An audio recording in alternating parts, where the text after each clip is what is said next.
Amigos, sean bienvenidos. Evangeliza Fuerte destina este espacio para compartir nuestra fe. Por eso lo hemos titulado Laicos compartiendo la fe. El día de hoy vamos a compartir un tema de bastante interés. ¿Quién educa a quién? Como ya es sabido, día a día se genera una gran cantidad de información, televisiva, radiofónica, vía web, por escrito. Su objetivo es mantener al ser humano actualizado de todo lo que sucede a su alrededor, en todo su entorno. Todos los ámbitos de la vida del hombre son actualizados, incluyendo el aspecto religioso. Pero no todo lo que se publica o se pone al alcance es bueno y sano para la religión. Como católicos hay que tener mucho cuidado con lo que leemos, con lo que nosotros aceptamos como propio y sobre todo una cuestión importante, ¿qué rechazamos? El Papa Francisco motiva, exhorta, invita a los cristianos a vivir con mayor intensidad la fe.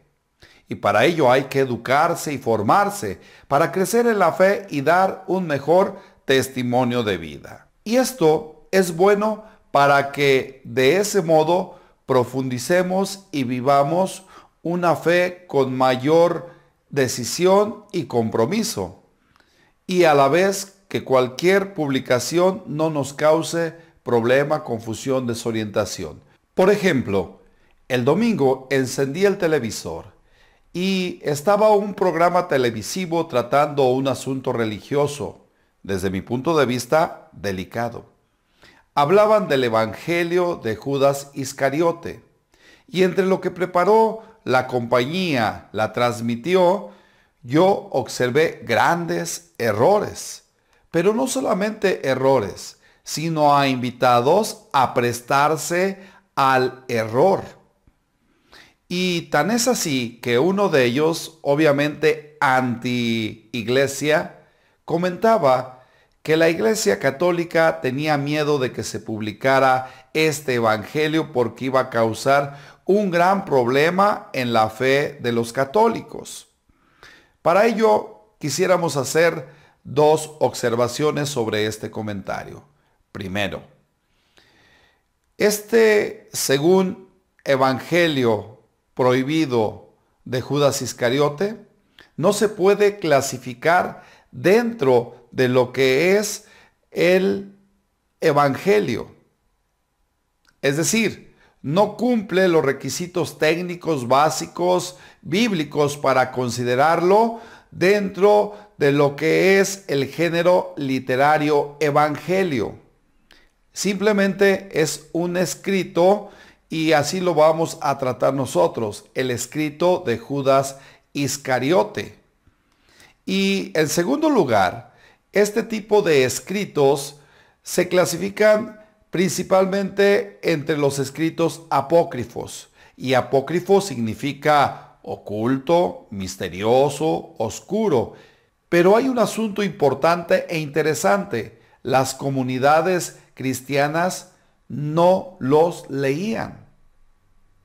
Los tenían como escritos que no aportaban nada a la fe. Desde los primeros siglos, entonces las comunidades los desechaban por carecer de fundamentos para la fe. Pero a lo que me quiero referir es a lo siguiente. Muchos católicos y cristianos que vieron este programa quedaron muy confundidos y muy desorientados. Quizás se puede entender, ya que si estos hermanos carecen de una formación y educación apropiada, obviamente les causó pues gran conflicto el escuchar lo que esta cadena televisiva pues proponía en su programa. De esa manera se corre el riesgo de encontrarse con cada publicación que no es sana para la fe, que desorienta, De ahí la importancia de este tema, y para desarrollarlo lo vamos a dividir en tres partes. A. Aclarar quién es el educador oficial de nuestra fe. B. ¿Qué procedimientos, instrumentos se utilizan para la educación? Y C. ¿Cuál es el fin de educar al fiel? Para empezar, pues obviamente empecemos con el punto A, el educador oficial de nuestra fe. Este punto, por entrada, nos debe de quedar bien claro en nuestra mente y en nuestro corazón. Bien claro a todo católico. El encargado oficial de nuestra fe es la Santa Madre Iglesia, quien transmite fielmente las enseñanzas de nuestro Señor Jesús. Puede haber cantidades de maestros que dirán, ellos pueden enseñar al católico, pero ¿cómo pueden enseñar si no manejan los presupuestos de nuestra fe? ¿De qué van a hablar? Del mundo, de psicología, de derechos, de política, esoterismo, valores. ¿De qué van a hablar? Millones de hombres no creen en la fe católica. ¿Cómo pueden ellos enseñar a un católico? ¿Cómo pueden o pretenden dar clases de nuestra fe si ni siquiera la profesan? En cambio, quien es experto, quien tiene el papel fundamental, pues es la Santa Madre Iglesia, a quien nuestro Señor Jesucristo le ha confiado el papel de educar y formar a los fieles. Y es tan hermoso como lo maneja el catecismo de nuestra Santa Iglesia, que dice lo siguiente, en su parte tercera y en su artículo 3. Y siempre fue misión y deber esencial de la Iglesia el predicar la verdad revelada. Hoy más que nunca representa una necesidad urgente a la que debe dedicarse todo el posible interés, porque los fieles necesitan como nunca nutrirse con auténtica y sana doctrina que les den fuerza y vida. Pero todavía, estimados hermanos, agrega el numeral 2030 palabras profundas. El cristiano realiza su vocación en la iglesia, en comunión con todos los bautizados, o sea, todos nosotros. De la iglesia recibe la palabra de Dios que contiene las enseñanzas de la ley de Cristo. Gálatas 6:2. De la iglesia recibe la gracia de los sacramentos que le sostienen en el camino.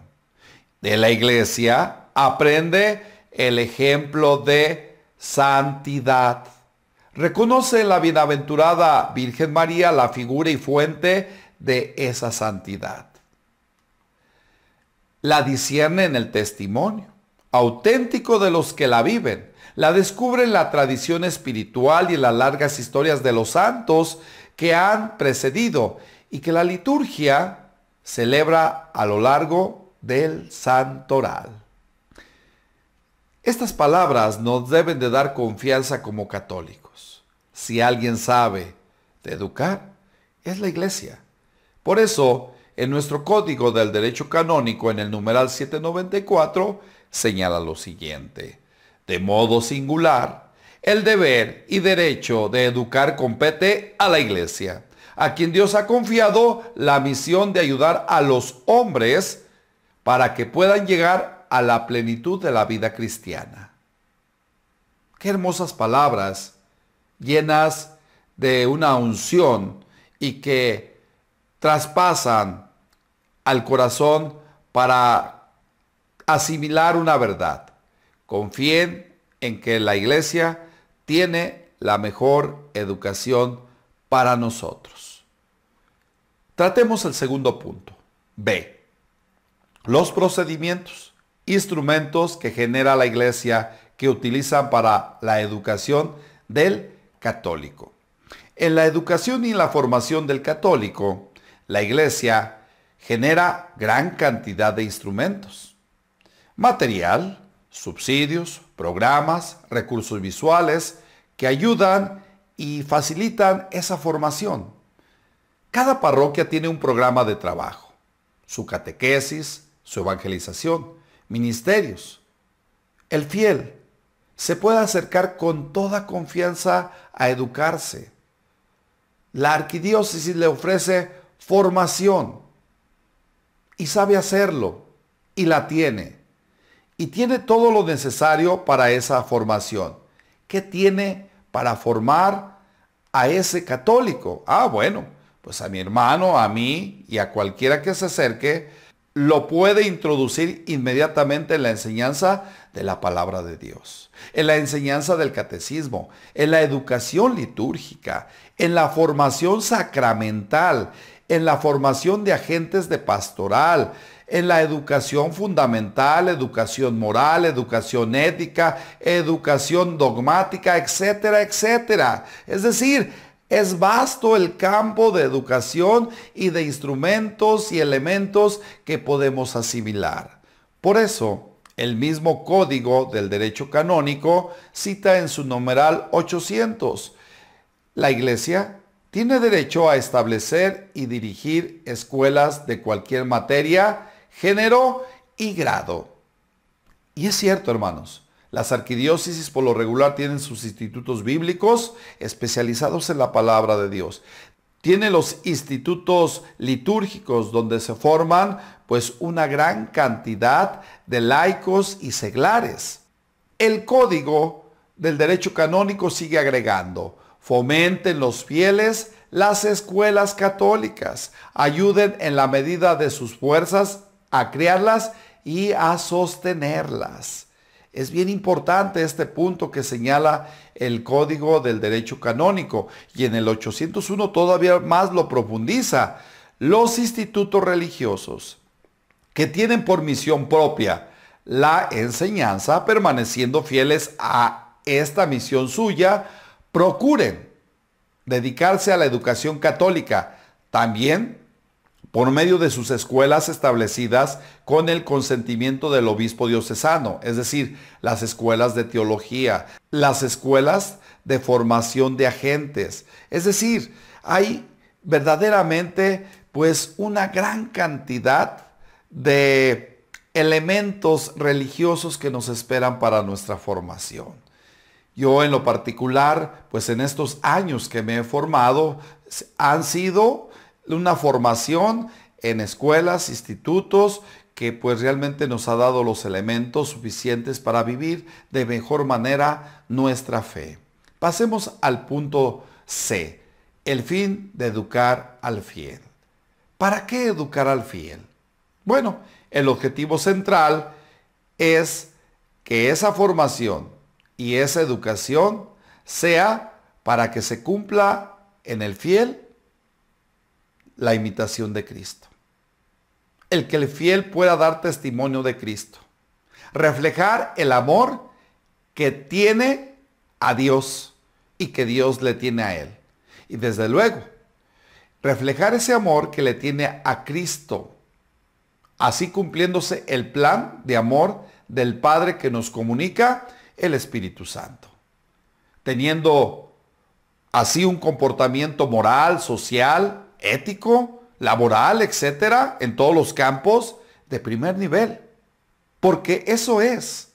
El católico tiene que tener calidad para distinguirse de los demás, y no porque hagamos menos a los otros, sino que es un deber teniendo al modelo por excelencia que es Cristo Jesús. Por eso el derecho canónico cita en el numeral 795 lo siguiente: como la verdadera educación debe procurar la formación integral de la persona humana en orden a su fin último y simultáneamente al bien común de la sociedad, los niños y los jóvenes han de ser educados de manera que puedan desarrollar armónicamente sus dotes físicas, morales, intelectuales, y adquieran un sentido más perfecto de la responsabilidad y un uso recto de la libertad, y se preparen a participar activamente en la vida social. Qué bellas palabras contiene el Código del Derecho Canónico. ¿Qué podemos resumir, queridos hermanos? Bueno, que si alguien sabe de educación, es la Santa Iglesia. Si alguien te viene a querer educar sin ser el educador, sin saber de nuestra fe, sin manejar siquiera los conceptos básicos de nuestra fe, pues hermano, simplemente no es el apto para tu educación. Y pues obviamente hay que hacerlo a un lado e ignorarlo. Para cerrar, hay una inquietud, hay una pregunta constante. ¿Qué hay sobre las páginas web católicas? ¿Son de confianza? ¿El material que suben o publican es bueno o es malo para nuestra fe? Bueno, este tema se merece un trato aparte, pero vamos a adelantar una parte de él y posteriormente lo trataremos pues más ampliamente. Hay una gran cantidad, queridos hermanos, de páginas católicas en el ciberespacio. Muchas con un excelente contenido que refuerzan los elementos que hemos tratado. ¿Qué hemos tratado? ¿Cuáles son los elementos de nuestra fe? La enseñanza bíblica, el catecismo de la iglesia, la doctrina de la fe, formación litúrgica, formación sacramental, educación moral, educación ética, etcétera, etcétera. Ya lo comentamos. La iglesia, ciertamente, no regula actualmente estas páginas. Es importante mencionarlo, pero también es muy importante que tú, al acceder a estas páginas, aún siendo católicas, debes de ver pues cuál es el fin de la producción, observar su contenido, identificar el valor y la calidad de ese material y a la vez pues ver si te está reafirmando, confirmando la fe, y si te la está poniendo en crisis, pues hazla a un lado, hermano. No es buena para nuestra formación. La mayor parte de estas páginas se trabajan en equipo y se busca a la gente más apta, bien formada, vigilante de la fe.